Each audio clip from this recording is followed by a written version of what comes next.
Good evening. Just before we start, I'm going to explain some of the technical features of this call. On the bottom of your screen, you'll see a button that says closed caption. If you press that button, you'll be able to turn on subtitles and see live subtitles of this call. You will also be able to turn on transcripts and see a transcript of this call. Sam Riddle is also providing British Sign Language interpretation for this evening for those who need it. And we have a technical team who will be able to assist you. So if you have any problems, please post in the chat. So without any further ado, I'm going to hand over to your chair, Alex Kenny. Thank you. Thank you, Mike. Thank you, everyone. Welcome to this meeting. I know many people are still joining the meeting because you've just got in from school. Another hard day at work, no doubt. So you're very welcome at this meeting. This meeting's been organised by the NEU in London. It's an event for London NEU members, and I'd like to draw your attention first of all to the behaviour statement. Like all events organised by the NEU, we ask people and expect people to behave in a courteous and respectful manner, whether that's in the chat or in asking questions to our panelists. The NEU has 78,000 members in London, so we represent teachers and support staff right across the capital, the majority union in all 32 London boroughs. We're really pleased to welcome you to tonight's meeting, Sadiq, and really interested to hear what you're able to tell us. We'd like to start first of all by congratulating you on the work you did in securing the bailout for Transport for London. We in the NEU were very pleased to support the campaign by Child Poverty Action Group to defend the Zip card for under 18s, and pleased that that was successful. We've also been pleased to take part and support the campaign to extend the free school meals programme, which is so important to many children in London schools. Sadiq, before I ask you to speak, I just want to say that our members across London were really pleased to welcome children back to schools in September, and they have worked so hard to ensure the safety of children and their families and to provide a quality education. But what a lot of our members are telling us now is that the current situation is not sustainable. There's a real strain on school staff and on schools. Lots of issues coming up about the intensity of what people are being expected to do, that many of our schools are overcrowded and therefore social distancing is a real issue, that access to the testing and tracing is a real problem for many staff. So we have got lots of staff out of schools at the moment who are waiting for tests. You know, they're asymptomatic, but they're having to self-isolate. And there's also lots of concerns about the exam system and what may happen there. We know you won't be able to answer all those issues, but they are the issues that are coming up for us, that people are really concerned about the long-term sustainability of what we're doing at the moment.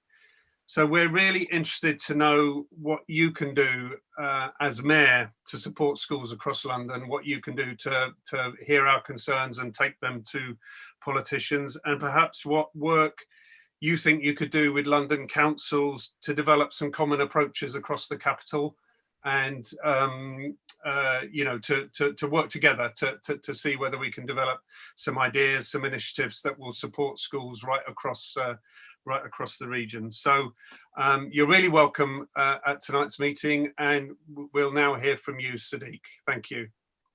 Well, good evening, everyone. It's great to be able to join you.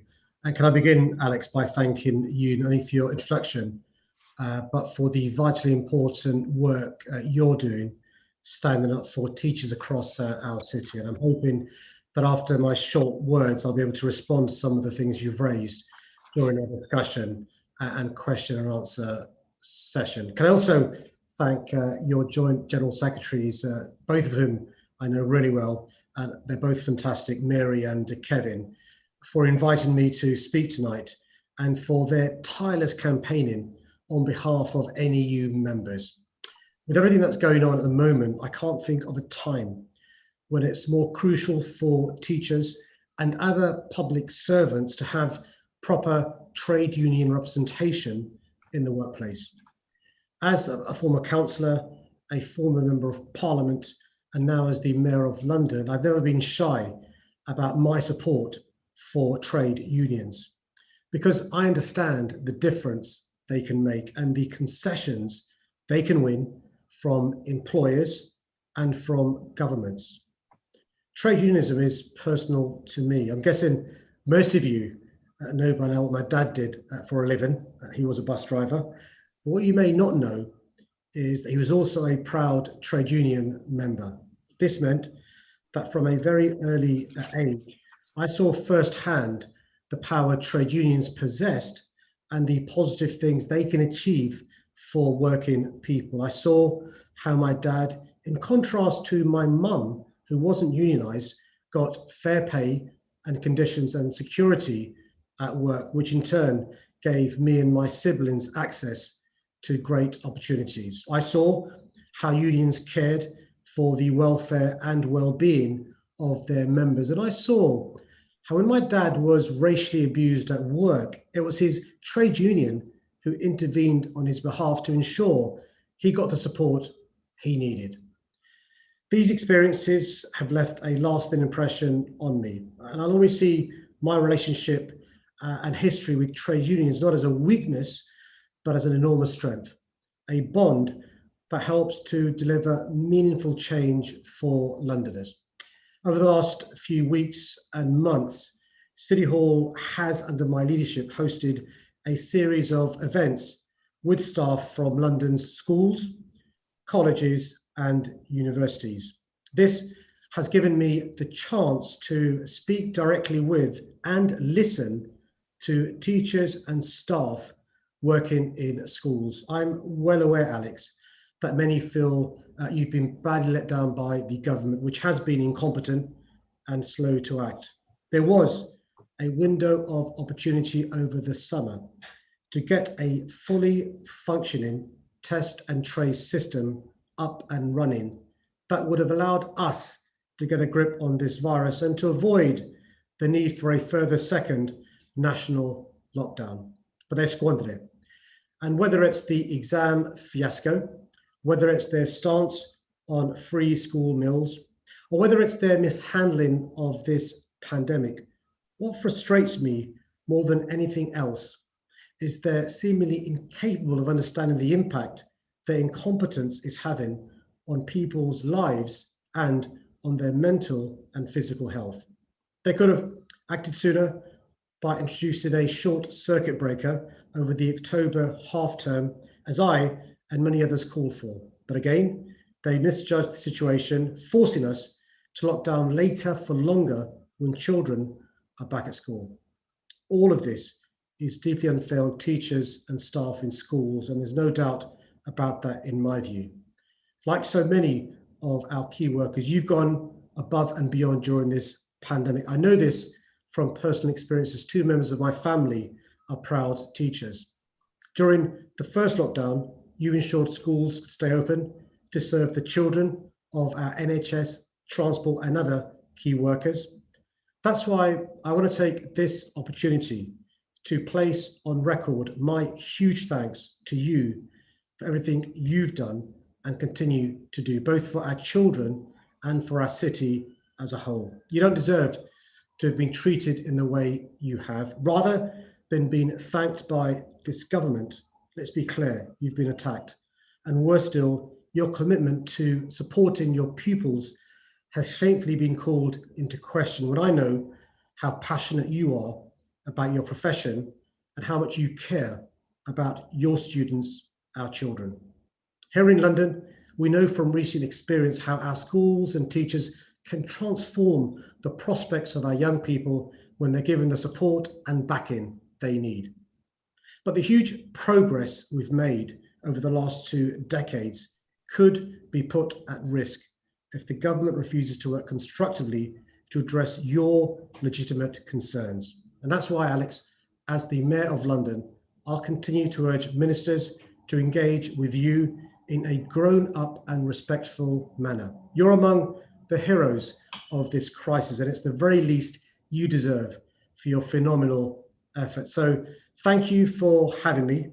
Thank you again for the incredible job you're all doing in exceptionally difficult circumstances. And thank you again for the vital part you're playing in building a city where all our young people have the opportunities that they need to fulfill their potential. Thank you very much, Sadiq. Thank you for those words. I'm going to move straight on. I've just seen in the chat, someone's asked what time this meeting is going to finish. I don't think that's a reflection on any of our speakers so far, but we're going to aim to finish at 6:30. Although Sadiq may have to leave us before then. We've got some other speakers, reps from schools, who'll be telling us what they've been doing in school. But I'm going to move straight on to our next speaker, our next panelist, Mary Bousted, Joint General Secretary of the NEU, who's going to respond to what Sadiq has said and talk about some of the issues the union is trying to take up at the moment. So welcome, Mary. Thank you, Alex, and good evening, Sadiq. It's fantastic to be in a conversation with you again, and I'm sure that sometime in the future we'll be able to meet in person rather than these endless meetings on Zoom. And I'd like to say good evening to all the NEU members who are on the call. It's really great that you're here. I know you've had a long, busy day in school and that you're probably wanting your dinner. So I'll try and make what I say relevant and useful to everyone. Sadiq, just to say, it's great you've been talking to school staff. It really is great. We, you know, those conversations are just so important to really know what's going on. So thank you for taking the time to do that. And we fully agree with you. The government squandered the window of opportunity it had over the summer to set schools on a course where they could be sustainably open, and that they could, you know, that it wasn't going to be such a route march through such difficult territory, both for school staff, for leaders, teachers and support staff, but also for pupils. We think that, I want to talk a bit about exams later on, but the free school meals fiasco, that was well signposted. And Boris Johnson seems to do a very good line in getting his backbenchers to go into fire, then shooting them in the back. We're delighted that Marcus Ratchford, you know, and the NEU's camp, you know, we supported Marcus to, you know, we're delighted with the extra funding. But the problem is that many children will still go hungry over the holidays. It isn't enough, and it doesn't reach as many families as it should. In terms of the profession being bashed, I think that's just disgraceful. What I see on Twitter, what I see on Facebook, what I see in the right-wing press, when you've got Julia Hartley-Brewer saying lazy sods about teachers, then you just realise how far the teacher bashing has gone. For myself, you know, it has been a period where regular appearances on the front of the Daily Mail, not in flattering terms, has been something I've got used to, and I'm sure that will return. But the government actually isn't engaging and isn't listening to our legitimate concerns. So when I talk to school staff, when I talk to teachers, they tell me that they are now exhausted. The week before half term, they said it's like the Christmas level of exhaustion. And I'm hearing some worrying things. One of the things I'm hearing for a lot of people is that pupil behaviour is worsening. Pupils are coming to school, they're really stressed. Many of them are experiencing very difficult home lives at the moment, with parents who are stressed about work, about unemployment, about money, where they're stressed about the personal relationships at home. And then pupils are coming to school and taking out that frustration in school. And I'm hearing many stories about pupil behaviour worsening. I'm also hearing that in many school, leaders are really working hard, realising that everyone's in this together and that they have to make schools and colleges the best place that they can possibly be to work. But I'm hearing some bad stories also about some bad practices coming back in, learning walks, lesson observations, accountability practices, which just have no place in COVID secure school and actually are putting people on their knees. Now, the NEU wrote to Boris Johnson on the 10th of June, and we said, you need a plan B to open schools safely. We argued for Nightingale schools, so, you know, getting a larger footprint for schools. The average secondary school has a 97% occupancy rate. With that rate of occupancy, what we're finding is it's virtually impossible for social distancing to take place. And what we know, which we didn't know in last term, is that secondary pupils transmit the virus. Primary pupils don't so much, if at all, but secondary pupils, the older they get, they are able to transmit the virus. So Jeremy Farrar, who's on the government SAGE committee, has said that.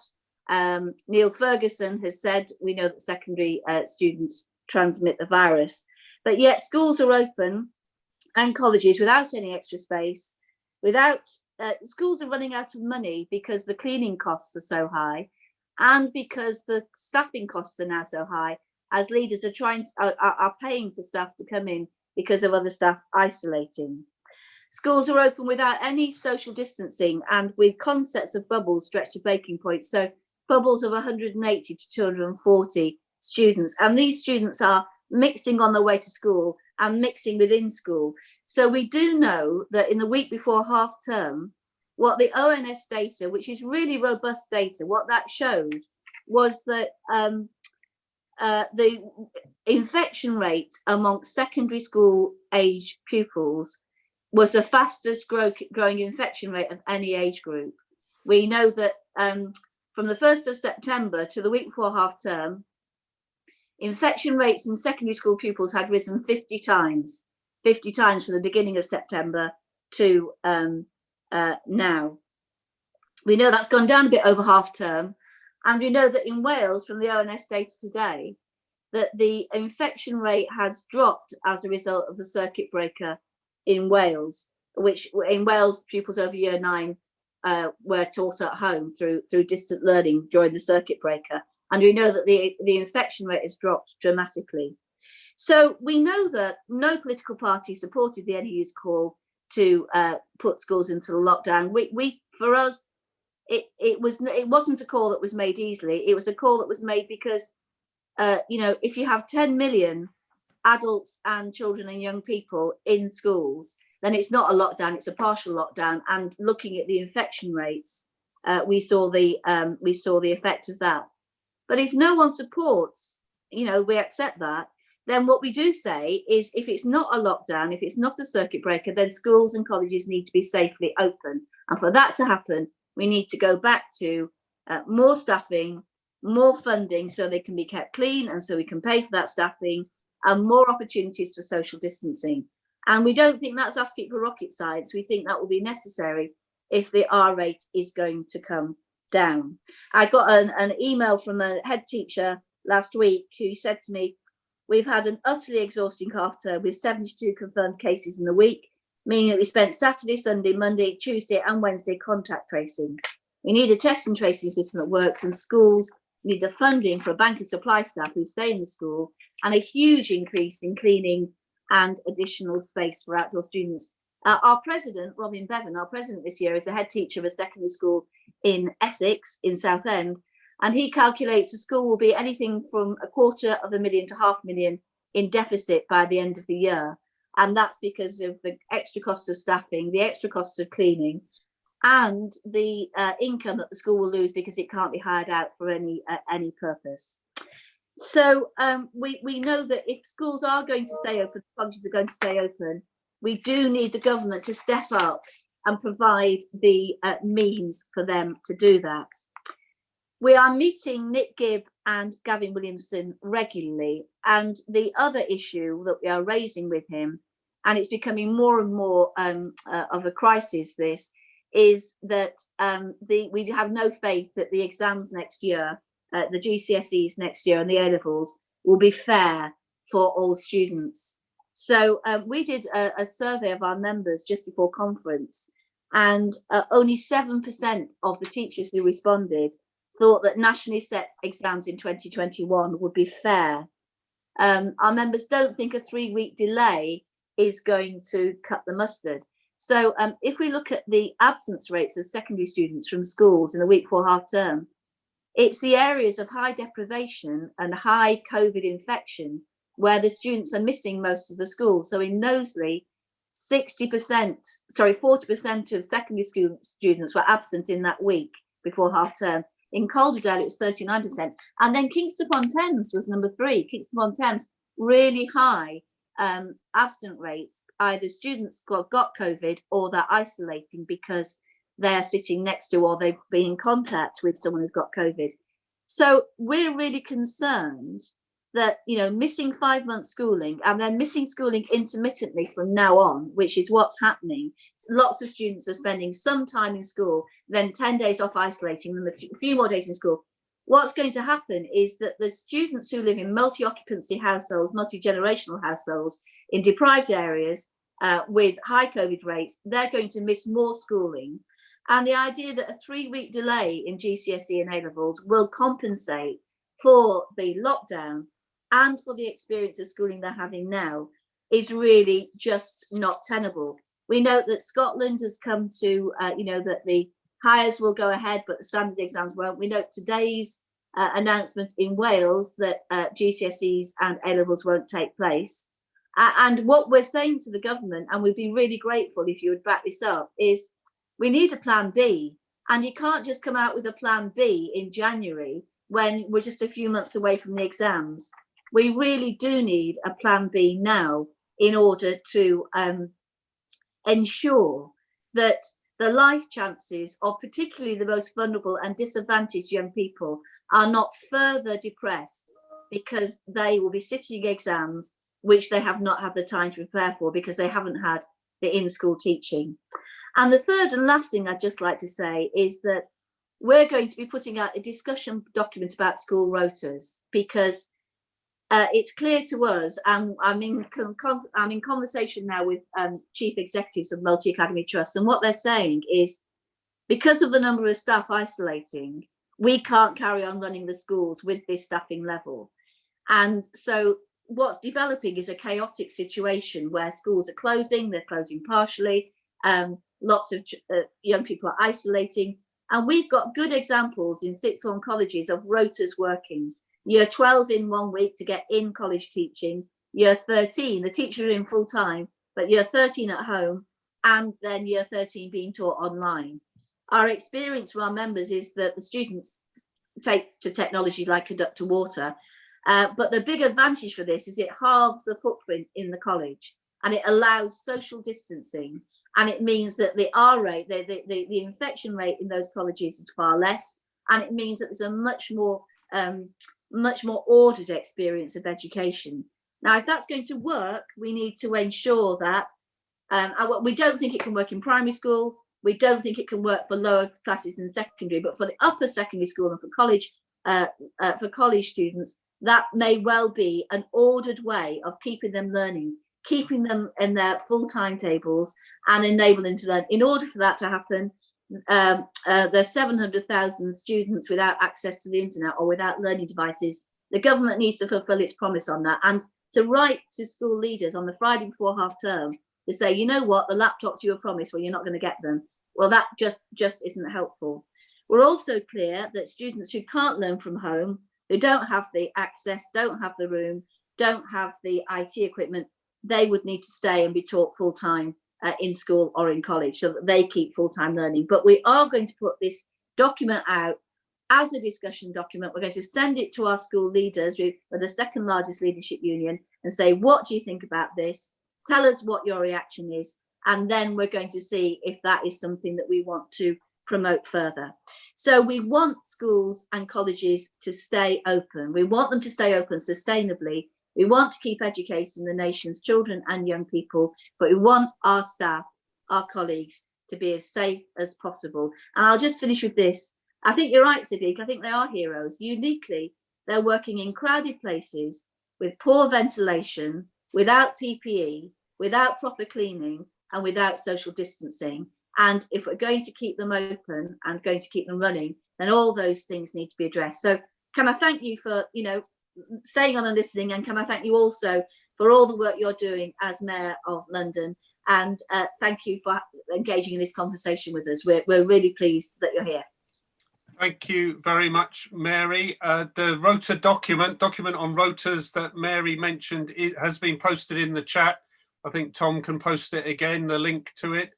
Colleagues, we've got over 2,000 people on this call, and we've had over 130 questions already, and there are more coming in, and we've got an amazing team behind the scenes who are trying to group the questions together. So if we can just ask you a few questions, Sadiq, that we've grouped them as sort of general questions. you mentioned that you thought perhaps the school should have, the government should have looked at a circuit break around half term.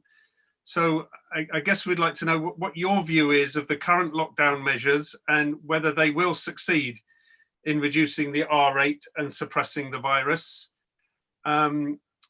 What more do you think the government should be doing to support schools and colleges, given what you've heard about the pressures on schools at the moment? And particularly, I think there's lots of questions that are coming up about the digital divide and what the government could do, what more the government could do, or perhaps what you might be able to do with London councils to support children, families living in poverty who are struggling to access online learning when their children are out of school. I don't know if you feel able to come back on those. Absolutely, Alex. Before I deal with those three issues, can I just say Mary's comments were actually quite moving and quite inspirational. But the two things I want to say is, firstly, if politicians and the media attack teachers today, we can't be surprised if tomorrow parents, pupils, and others are abusive and violent towards teachers. That's why language matters, this blob stuff. It's really important. I think the way we treat educators in this country, I think, is outrageous. And I think people like me have a responsibility to, big you up, justifiably so, for the role you play. And I think it's really important. When Mary was speaking, my sister and my sister-in-law are teachers and stuff, and it really upsets me because I'd have achieved a fraction of my life but for teachers. And as Mary was speaking, it reminded me the demonization your profession has, and I think it's really important. And I'll take that away, Mary, what more I can do in that area. And the second thing actually is a bigger point about the NEU.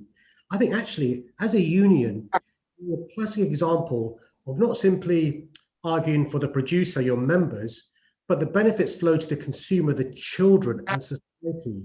And Mary was speaking, actually, all the points Mary was making don't just benefit teachers and staff, they benefit pupils, parents, families, and addressing the virus. And again, it's worth us thinking about how we promote the benefit of trade unionism in the wider sense. And let me think about that as well. And I'll take that away because I think it's really important, as Mary was speaking, that came to me. Look, the 3 points, Alex. First, the second wave, the second lockdown, don't let anybody persuade you it was inevitable. In the absence of a vaccine and without an immunity, the way to deal with this virus is test, trace, isolate, support, and the government's failed. They call it the NHS test and trace system, but they've outsourced the contract to the private sector, and it's been a chaos. I speak to mayors and leaders in the Far East, South Korea, Thailand, Taiwan, Japan. They've got a grip in the absence of a vaccine and an immunity because they've made sure there's proper test, trace, isolate, support. And that's why we are where we are. Now, how do we get out of this? The key thing, Alex, is to make sure that we reduce the so-called R number, the reproduction number. In London, it's currently between 1.1 and 1.3. The good news is we're starting to see some progress in the pace of the virus spreading, slowing down. So the graph isn't like this. It's slowed down across London in 21 boroughs. The bad news is it's still going up, and we're still seeing an increase in hospital admissions. We're confident because of the monumental sacrifices made, it will come down. The key thing is what it comes down to by December the 2nd, when the national lockdown is lifted. And we're keen to get the R number below 1. And by the way, I can tell you on this Zoom call, Londoners won't know this yet, but 20 boroughs across London out of the 33 have managed to get some of the testing, asymptomatic testing capability, which will really help your members, but also parents as well. That's 20 out of the 33. That'd be really good going forward. The second question you raised, Alex, is in relation to support for schools. I mean, I've got a long list of things I think we can be doing, the government can be doing to support schools. I've written actually to Gavin Williamson again over the last few days. And what I'll do is I'll share with your team the letters I've written so you can share them with your members. I suspect they echo a lot of the things that Mary has been saying as well. The key thing I'm saying is don't wait until, forget January. You remember the fiasco in the exams, this year earlier on. We knew the exams were coming. we knew there'd been a lockdown and a virus. And at the 11th hour, it was news to Gavin Williamson. We've heard the announcement today from Wales.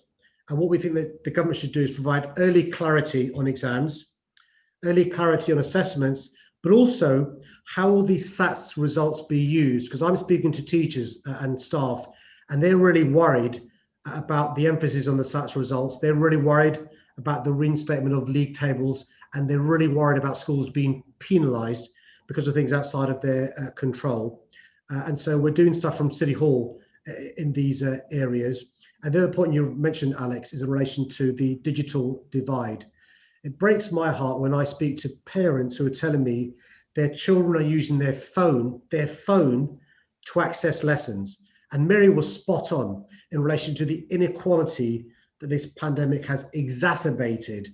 And Mary was talking about the importance of guaranteeing the laptops for these children. And if they can't get laptops, making sure they get the face-to-face teaching as well. And the idea, I mean, the government did a U-turn when they promised additional laptops, taking them away, which just beggars belief in light of the fact this is a lifeline for many kids. And by the way, Alex, your members have reduced the gap between London children and children across the country, the progress made since early noughties up until now. My worry is this, Alex, a lot of that progress made over the last 20 years, so that's City Hall closing. The progress made over the last 20 years could be undone over the last 8 months. That really, really breaks my heart.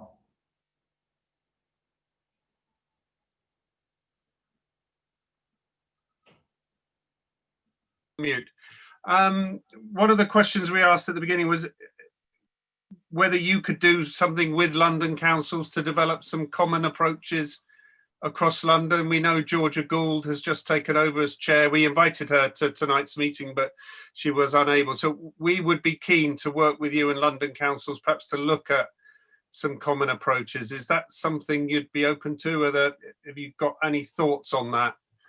Absolutely, Alex. I just, before this meeting, I was at what's called a London Recovery Board meeting, and Georgia Gould also gave apologies to that meeting. She co-chairs with me, so it's for good reasons she couldn't be at this meeting.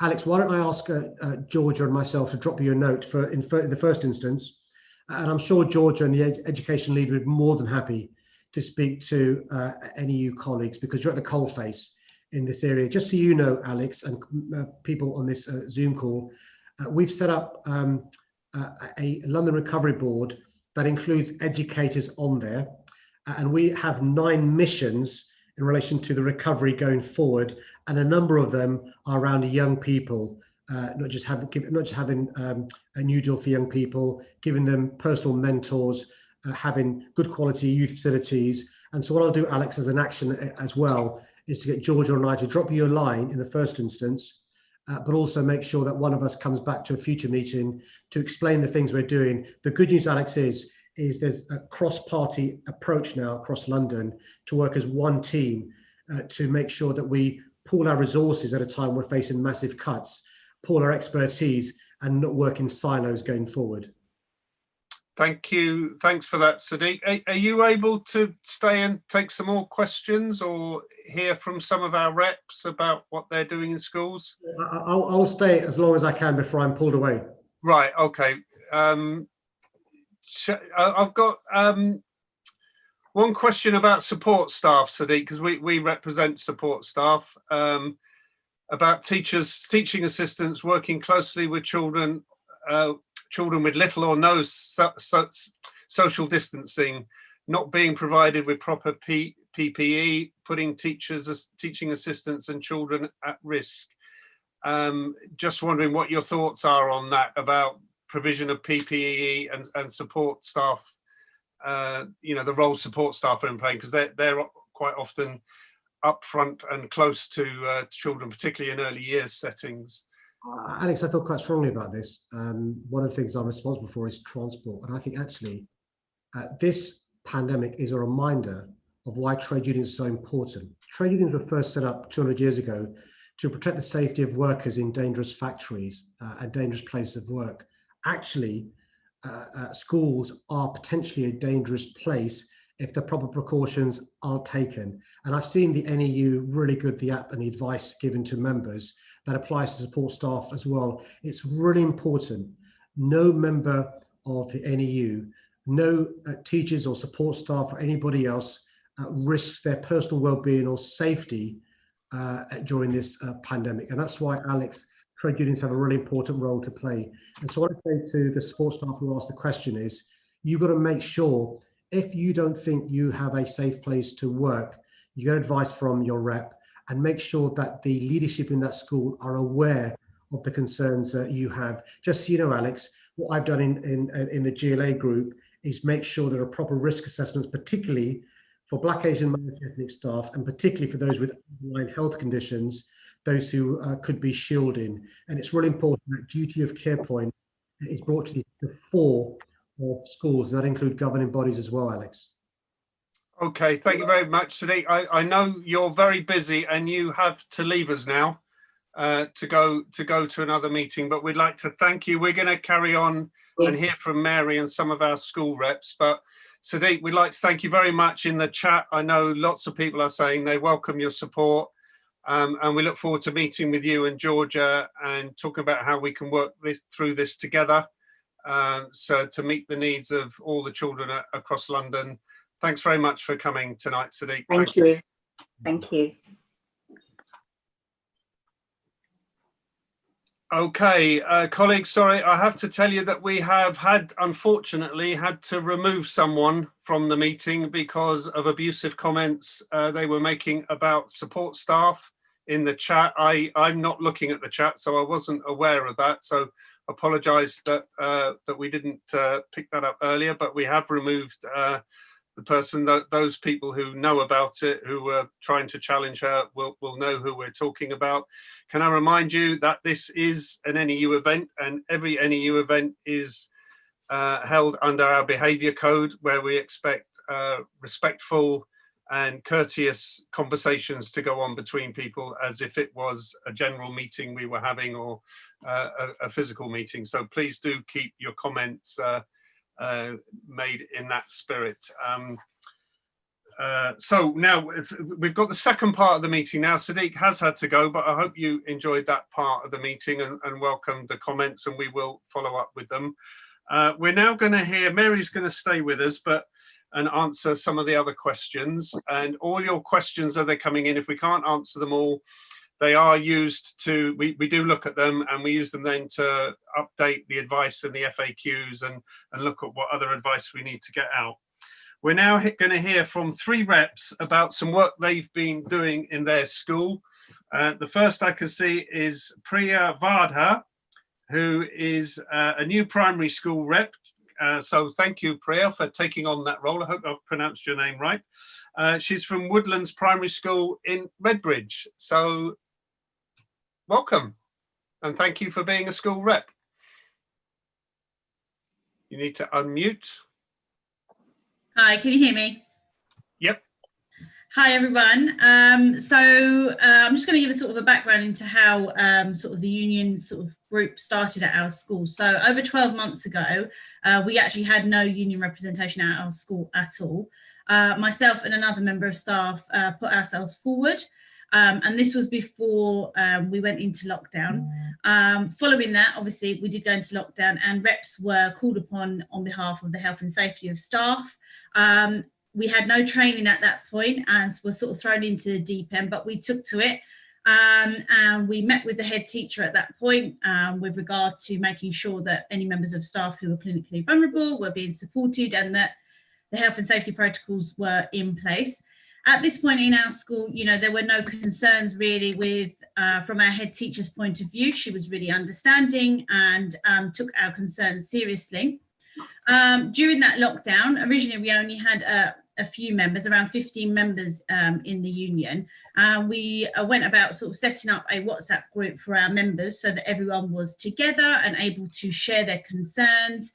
We held meetings over Zoom so that everybody was kind of aware of the conversations that we were having with the senior leadership team, and you know, just getting raising the concerns on their behalf.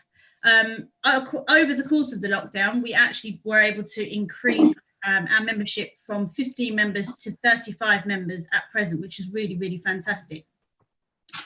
So when we returned in September, we were quite keen to obviously, firstly, ensure that the concerns with regard to health and safety were being addressed, but also setting an intention for the rest of the year with regard to some of the concerns staff had that had come up before, such as directed time allocation, marking and feedback policy, and what that would look like now moving forwards in 2020.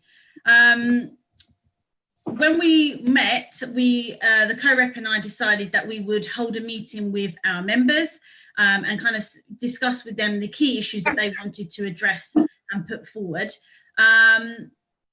We sent, on the head's request, a agenda to her as she wanted to know, the points in advance, which we did. However, unfortunately, after that initial meeting with the head, it didn't go, the way that we had expected. And unfortunately, it was quite a sort of a hostile and quite an uncomfortable meeting, which then resulted in my co-rep sort of stepping down after that, which sort of left me sort of alone in terms of pushing forwards the concerns on behalf of the union group.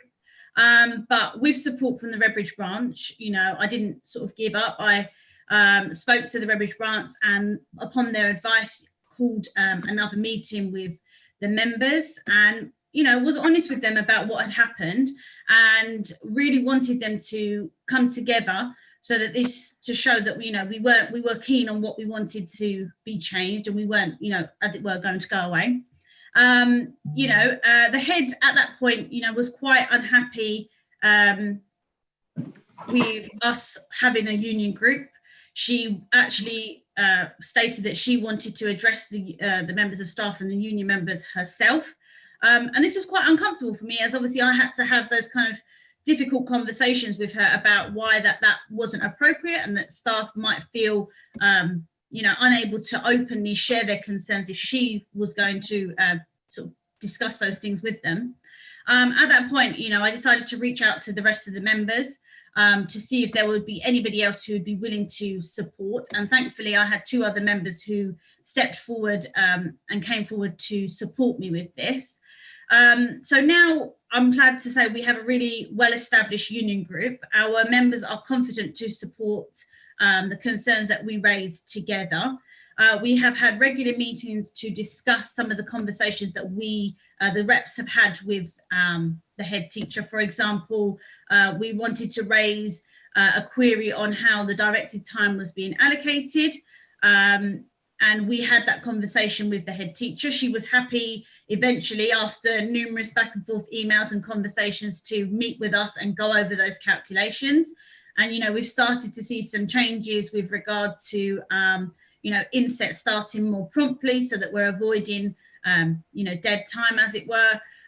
Staff also raised concerns about monitoring this half term, where, we were initially told that we were going to have a full monitoring schedule, and we challenged that and expressed how that was compromising the bubbles and going against health and safety, and also how it was almost inappropriate to put that additional pressure on staff given everything else that they're already experiencing.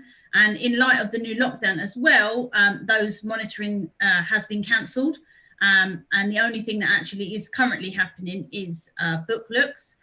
We raised concerns about the marking and feedback policy, as over the last few years, staff felt that it had become more extensive and far more than what was originally in the policy.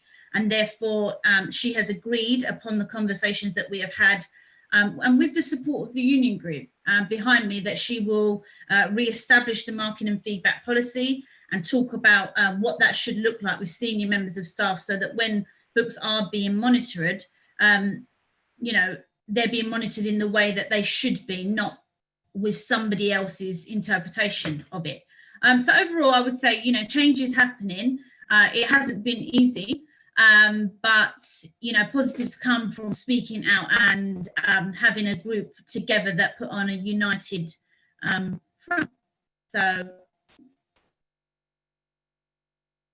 that's all. That is fantastic. I've been a union activist for over 30 years, and I am in awe of the work you've just described. They say we're against change. We're not against change. We're for change when it's good change. So thank you for everything you're doing. And I know that people are taking a lot of inspiration away from what you're saying. We're going to go straight to our next rep, who's a secondary school rep, Sasha Stewart from Ellen Wilkinson School in. Before I ask Sasha to speak, I just want to say we've closed the Q&A because we've got over 200 questions. Mary is currently looking at the questions and is going to pick up as many as she can when she comes back at the end. But they'll all be looked at and used to develop our advice and FAQs. So I'm looking for Sasha Stewart. There you are, Sasha, from Ellen Wilkinson School in Ealing. We can't see you yet. Sasha, are you there?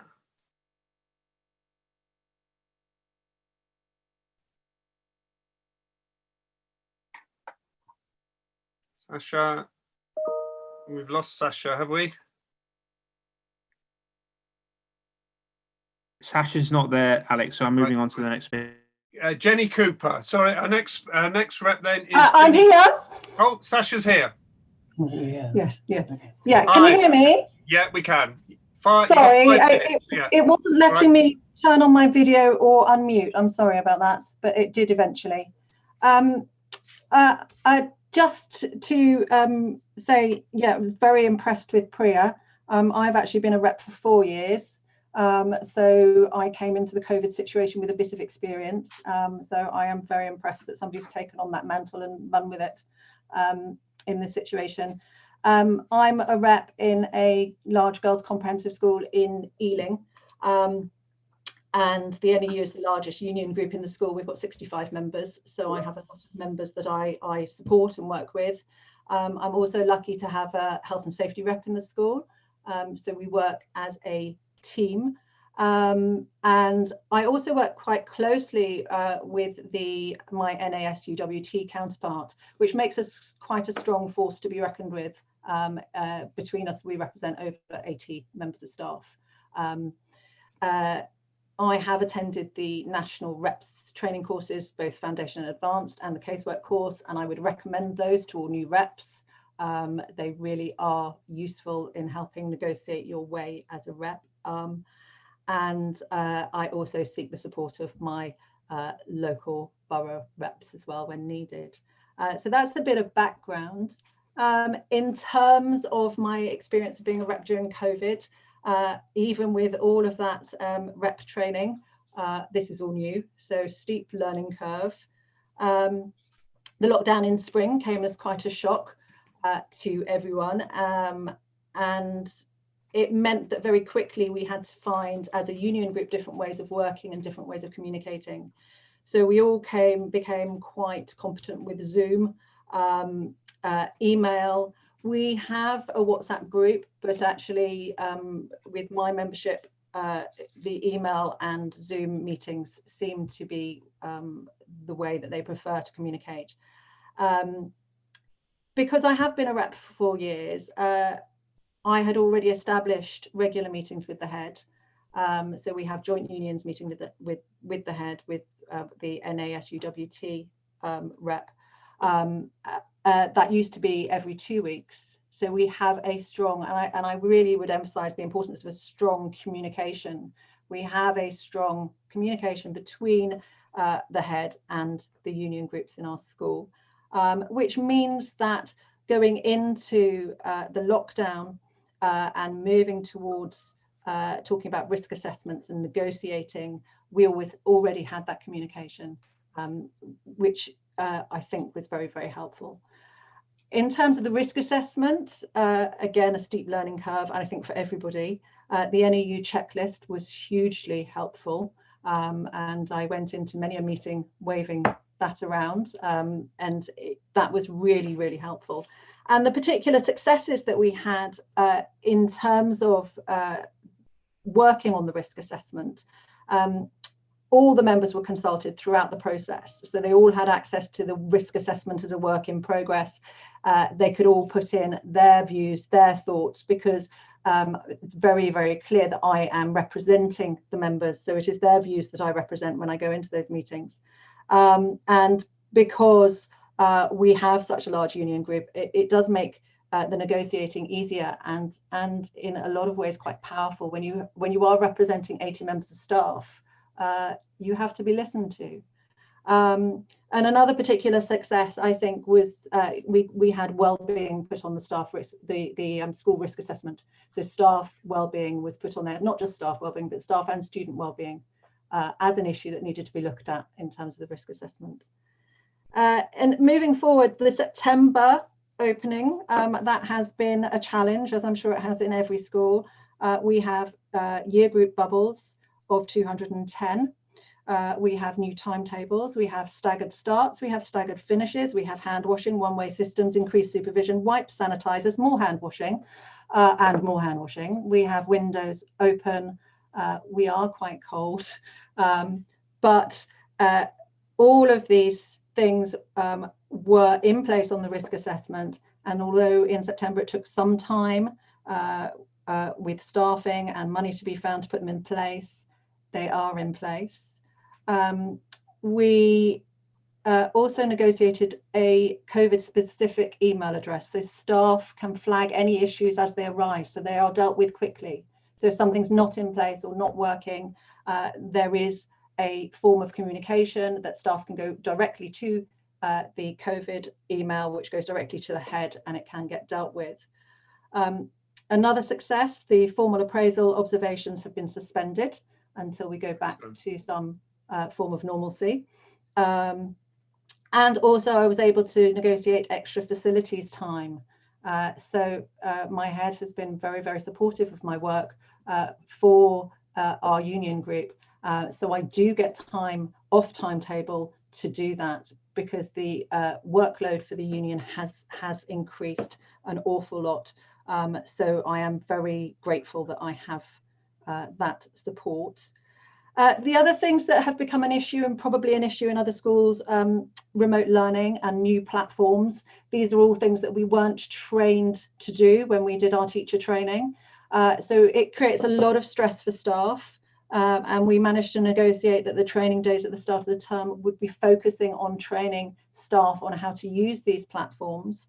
And we also have had some concessions made as to how they were used in order to safeguard both staff and students. And the head and the leadership team also take on board the increased workload with blended learning, with supporting students that are isolating. So we've worked out systems where, as much as possible, we can manage and mitigate the rise in workloads.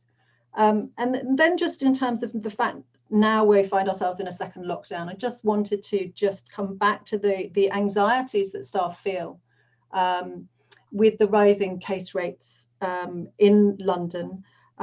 Since we've been back in September, we have had positive cases amongst both staff and students nearly every single week. We have staff and students self-isolating. And while we welcome the fact that now CEV staff can work from home, there is a huge concern for staff who live with CEV staff who are coming into work and potentially taking that risk of taking the virus back home with them. But also for CV staff, we are concerned that coming into school is as with the case rates rising, is putting them at risk. And as you say, the reality is the students aren't socially distancing. They are still in the classroom. Teachers that are going into a classroom with upwards of 30 students.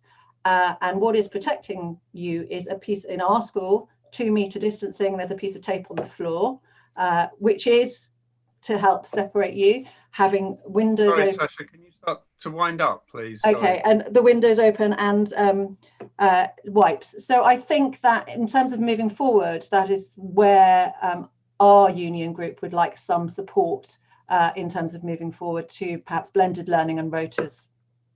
Thanks very much, Sasha. That's some in the chat. There's obviously people taking a lot away from that. I think what you talked about, the good communications, making sure we're close to decision making is really important. You've obviously done some great work there. Just to say quickly that the union is developing advice on blended learning. It's on the website, and we're looking for good models of policies. I've sent one in that's going to go up on the website from a school in our area. So if you've got good policies on these things, do send them in to the NEU and we'll share them out. I'm going to go straight to our next rep, who's a special school rep from Brent, the village school in Brent, Jenny Cooper. Hi.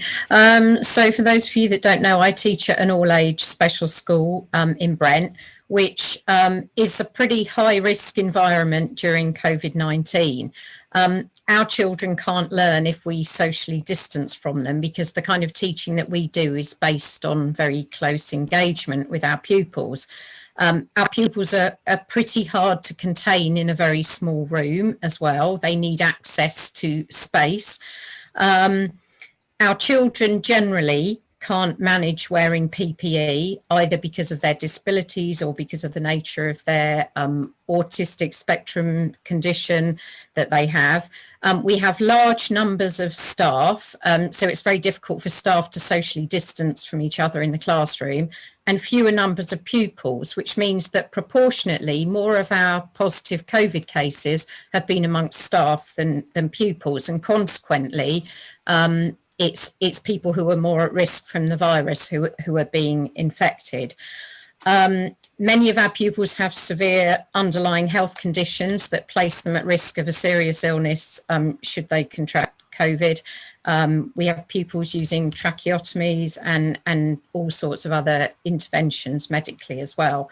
The happy position I have is that, unlike Priya, who I really take my hat off to, my school is unionised. We've had active reps in my school for a long time and have a history of taking collective action over all sorts of things that have happened.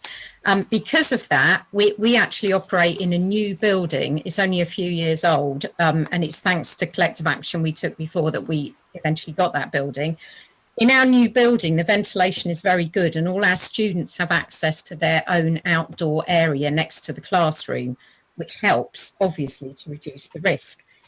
In addition to that, because of the relationship that we have with the head, we have a team of reps that meets regularly with the management team. We have regular JCC meetings where we're consulted on reviewing the risk assessment. It means that all our staff are provided with PPE every morning, and they're provided with enough PPE for the whole day.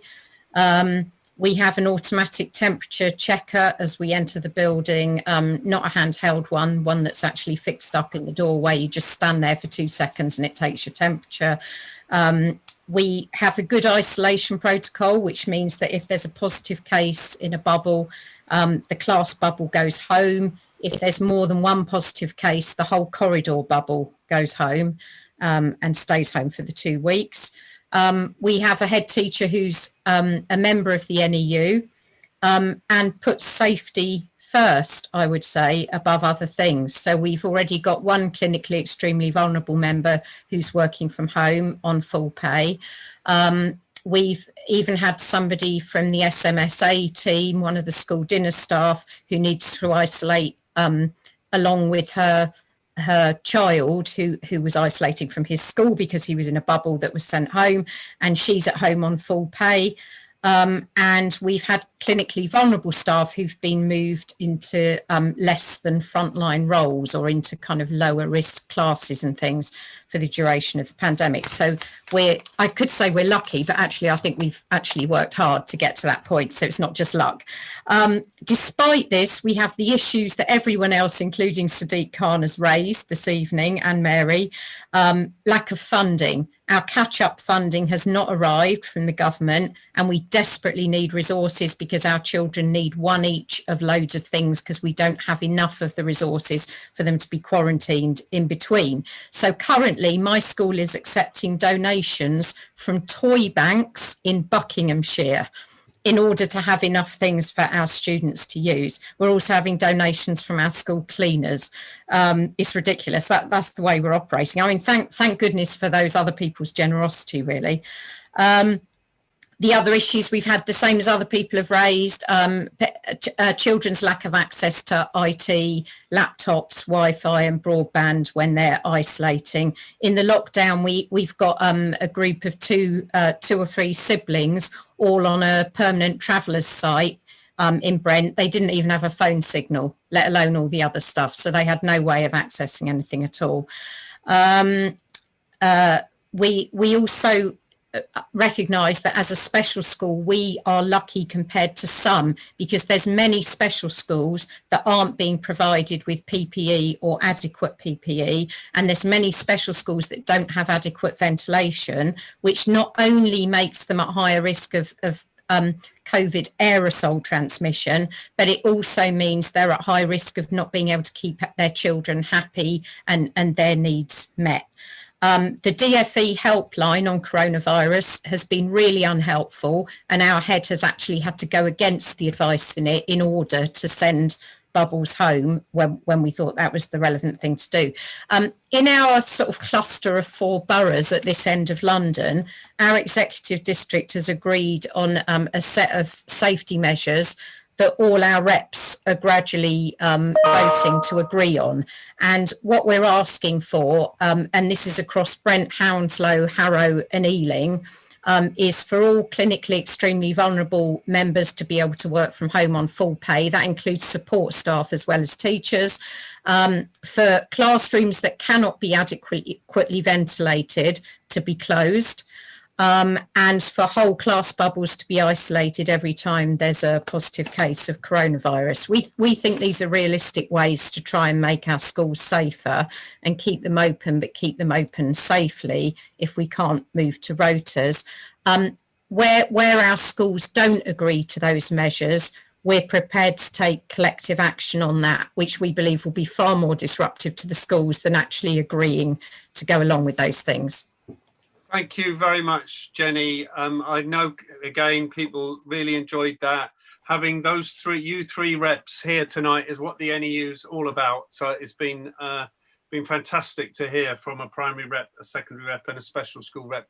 I'm going to pass straight over to Mary now, who's going to try and answer as many of your questions as she can.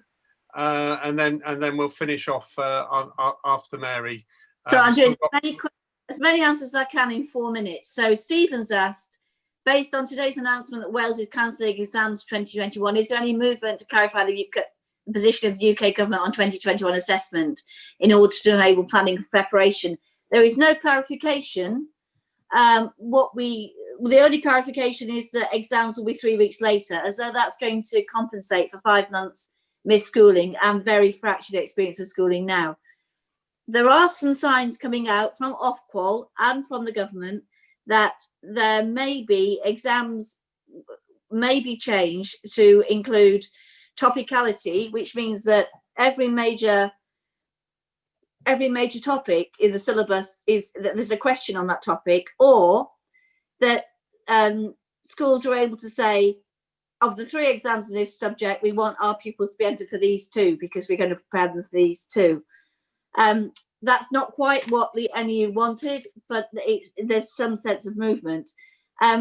We keep emphasising to the government that if you are in the same position that you were last summer, the algorithm's fine. The algorithm's fine. Oh no, it's not. It's a mutant algorithm.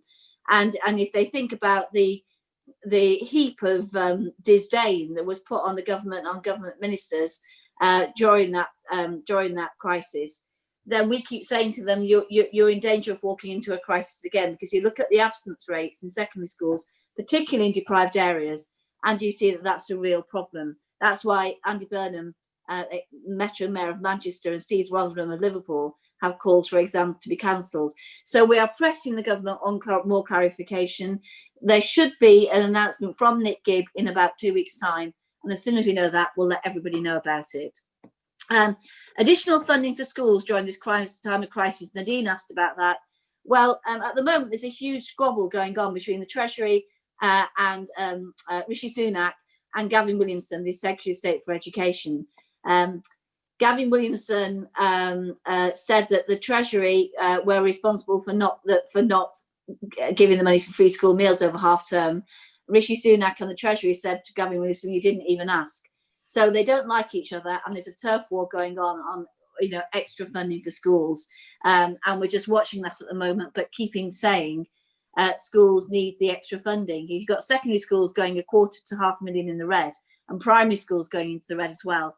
They need money for sanitisation, they need money for extra staffing now. The question on support staff, Sadiq answered a bit about that, but we do recognise it's extremely difficult for support staff. Absolutely very, very difficult, because it's much more difficult. They can't stand at the front of the class. It's also frankly difficult for teachers. Most teachers, if a pupil asks for help, will go over and give them help. So that's why, and the other thing that's coming through the chat is really about ventilation in schools. That the windows are open and you're absolutely freezing. And these are issues which we keep raising to the government as well. But at the moment, in many schools, the notion of social distancing is just not a reality. And this is something we keep emphasising. There's a question on Size asking a question on masks in lessons.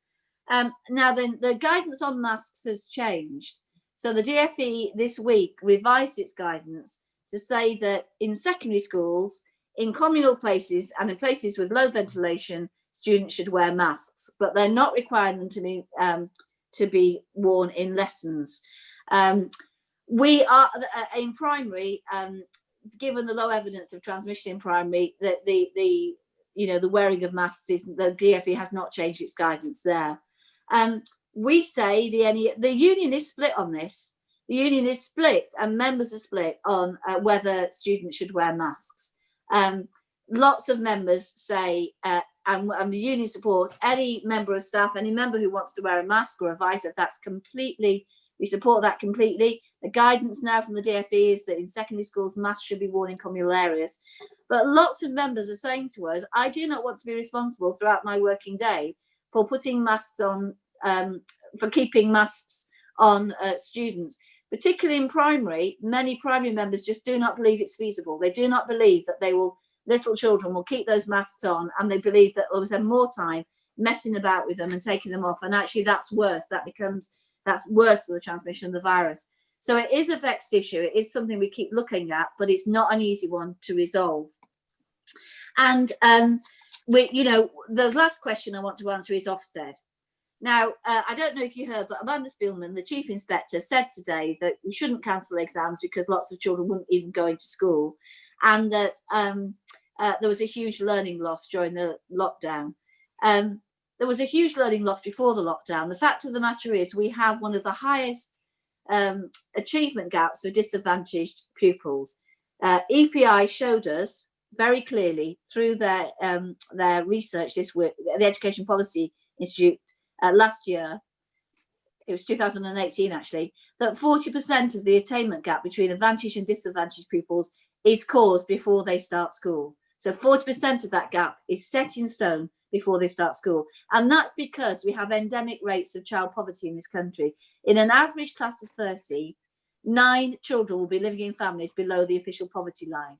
Now, if we're going to do something serious about the attainment gap, we have to do something serious about endemic levels of child poverty. And that means completely abolishing universal credit, the 4-week waiting gap, the 2-child limit, and the levels of benefit which are given. And we have to create good jobs in this country where parents are not working to work for their poverty. The fact is that in an average family who are below the poverty line, the parents will be working, but they don't earn enough because of the minimum wage to stop their children having to go to school in summer shoes which let in the rain, go to school hungry, go to school in dirty uniforms. And every time we do a survey of our members about poverty, they give us heartbreaking stories about children living in poverty. I'm thinking about the member who said that they had a child in his class who wore a boy who wore his trousers back to front so that the holes in his knees wouldn't be so visible. And story after story, siblings sharing coats, teachers wrapping masking tape round sandals, which are being worn in the depth of winter. If we're going to do something real about the achievement gap, then we have to do something real about poverty. And Ofsted should be looking at that. And Ofsted should not be coming back into schools during this pandemic. They are a COVID security risk. And the idea that they could adapt their framework on the intent, the implementation, and the impact of the curriculum at a time when so many pupils are isolating, at a time when school staff are on their knees, is ridiculous. It is a form of professional vandalism, the thought that they would be coming back into schools at this point. That is a point we are making repeatedly to Amanda Spielman. And if you want to see me making those points, then I am on Twitter. If you follow me on Twitter, you will see me often engaged in public spats with Ofsted and all its works. We're also going to be, and this is my final point, producing a document which we're going to be sending to all members about in-school accountability and workload, and what should be happening and what should not be happening around book looks, lesson observation, learning walks, performance-related appraisals, all those things. We've got a new document that we're going to be sending to members about that, and that's nearly ready now. And we're hoping to get that out either at the end of this week or early next week. So no pressure there. Helen, who's our head of comms, no pressure there then. So Alex, I've done as many as I can in the short time available. Thank you very much, Mary. And I know you've got to go to another meeting tonight as well. And I know that most people on this call will be doing work tonight, work to prepare for school tomorrow. So I'd like to just finish off by thanking everyone for coming to this meeting. We had over 2,000 people on the call while Sadiq was here. And I know I got messages saying we're watching in a classroom with schools. People were joining whilst they were still at school. So it's been fantastic to have so many people here. I think it's clear from this that the union is doing an awful lot at every level and that we are making a difference. But obviously there is much more we can do, working together. I just want to say, if you are a rep, thank you very much. And I hope you've been inspired by the reps who've spoken tonight. Thank you for the work that you're doing. Please do look at the website. All the things that Mary talked about, there is information on the website for. There is an escalation app. If you're a rep, school rep, you should have got an app which you can download to your phone to go through some questions to support you in that vital work that you're doing in your school. If you're not a rep, if your school hasn't got a rep, think about becoming a rep. Or if your school's got a rep and they're struggling, think about becoming a joint rep with them and supporting them. It's at the base of the union and it's at high political level that we can and that we are making a difference. And we are the organising union, we are the education union, and we want to continue in that way. 78,000 members across London, we can make a difference for London children. I'll just finish off now by thanking our signer, Sam Riddell. Thank you very much, Sam, for coming here again tonight and interpreting for us. I'd like to thank the staff at London Regional Office for arranging this meeting, Pauline Buchanan, Martin Donoghue and Sharon Anderson, who have been on the call and working behind the scenes on that. And then some fabulous staff at NEU headquarters, Mike Jocelyn, Mari Burton, Tom Swanbury, Emily Parsons, Fema Sono, Sarah Thompson, Henry Fowler and Helen Watson. They've been doing fantastic work, and Chris Brown. Fantastic work helping us behind the scenes to get the questions together and bringing, doing all that vital work that you don't see. So thanks to all the staff, thanks to Sam, thanks to all the staff in the union, but most of all, thanks to you, the reps and members who are doing such great work to support children and families in London, and such great work to support each other and support other colleagues in your school. Thank you very, very much. We'll keep the chat open so you can continue saying goodbye to each other, but thank you very much.